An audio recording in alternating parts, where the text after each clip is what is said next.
नमस्कार दोस्तों, मैं हूं यश और आज मैं आपके लिए लेकर आया हूं एक ऐसी सच्ची घटना जो मुझे भेजी है एक बस ड्राइवर ने। कहानी भेजने वाले का नाम है रघु और अब मैं आपको ये पूरी घटना उसी की आवाज में सुनाने जा रहा हूं। तो चलिए सुनते हैं। मेरा नाम रघु है। मैं मध्य प्रदेश के छोटे से गांव भैरवपुर का रहने वाला हूं। मैं पेशे से एक साधारण बस ड्राइवर हूं।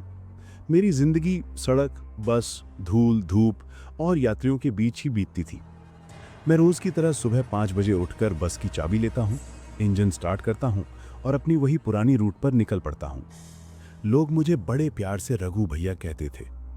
मेरी नौकरी में डर जैसी कोई चीज नहीं थी, कम से कम पहले तक। लेकिन वो रात जिसने मेरी जिंदगी पलट कर रख दी, उसके बाद से मैं जब भी स्टीयरिंग पकड़ता हूँ मेरा दिल तेज धड़कने लगता है। क्योंकि उस रात मैंने ऐसी चीजें देखी थीं जिनके बारे में सोचकर आज भी मेरे हाथ कांप जाते हैं। वो रात अंधेरी थी, बिल्कुल बिना चांद की। आसमान पर बादल छाए थे और हवा में ठंडक और अजीब बेचैनी भी थी। मुझे अपनी बस खाली लेकर शहर से गांव लौटना था।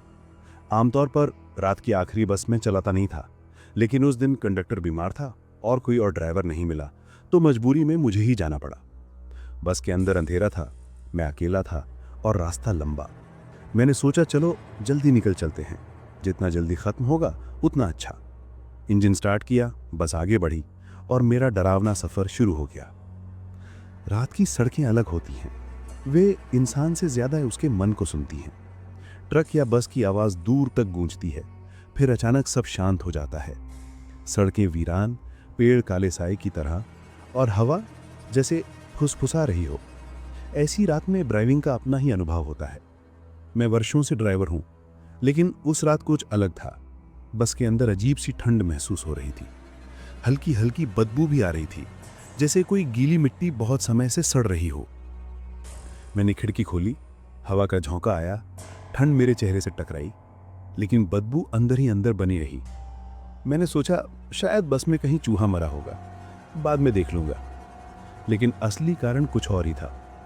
लगभग रात के 10:30 बज रहे थे। सड़क एकदम खाली, बस की रोशनी आगे अंधेरे को चीरती हुई जा रही थी। मैं रेडियो चला देता हूं आमतौर पर, लेकिन उस दिन रेडियो भी अजीब आवाजें दे रहा था। कभी खड़क, कभी शोर, कभी अचानक चुप, जैसे कोई मेरी बस में कुछ नहीं चाहता था।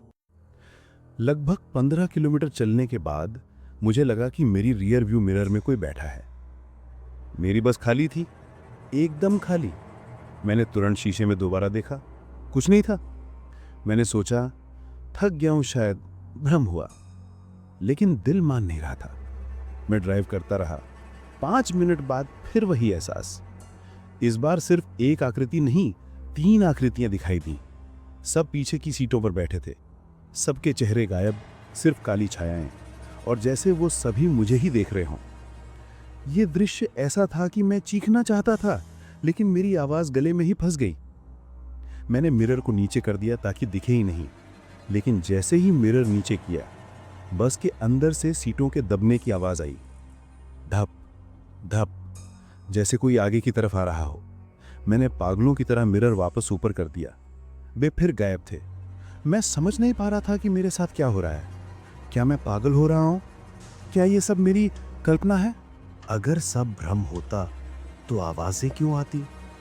मैंने सोचा बस थोड़ा और, गांव पहुंच जाऊंगा, लोगों के बीच पहुंचते ही सब ठीक हो जाएगा। यह सोचकर मैंने एक्सीलरेटर दबाया और बस तेज चलाई। लगभग आधा रास्ता निकल चुका था जब मैंने सड़क के बीच में एक औरत को खड़े देखा।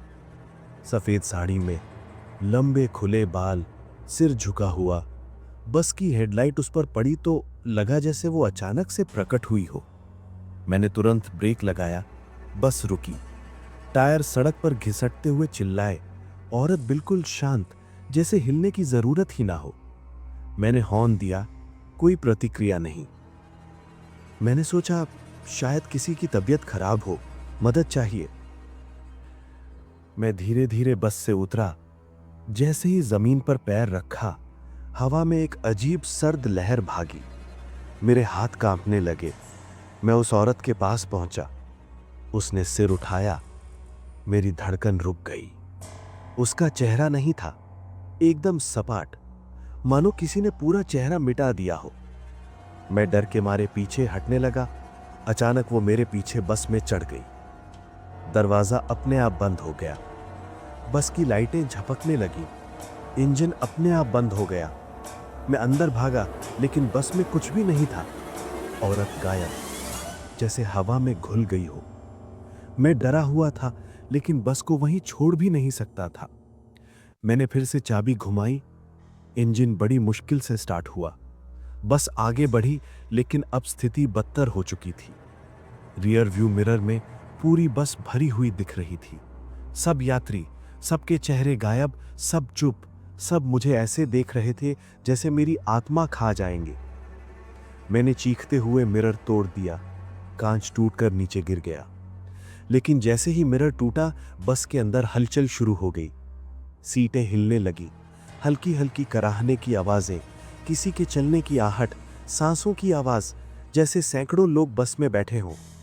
मैंने स्टीयरिंग पकड़ा और बस को जितना तेज हो सकता था उतना तेज चलाया। मेरी आंखों से आंसू बह रहे थे। मेरा पूरा शरीर कांप रहा था, लेकिन मैं रुक नहीं सकता था। आखिरकार मुझे दूर से गांव की जर्जर बोर्ड दिखाई दिया। भैरवपुर 2 किलोमीटर। बस इस बोर्ड को देखते ही मुझे लगा कि शायद मैं बच जाऊंगा, लेकिन तभी बस में मौजूद उन छायाओं ने आखिरी बार प्रतिक्रिया दी। मैंने महसूस किया कि अचानक बस हल्की हो गई, जैसे सभी यात्रियों ने एक साथ उतरकर छलांग लगा दी हो। एकदम सन्नाटा, ना आवाज, ना हवा, ना परछाई। मैं कांप गया, लेकिन राहत भी मिली।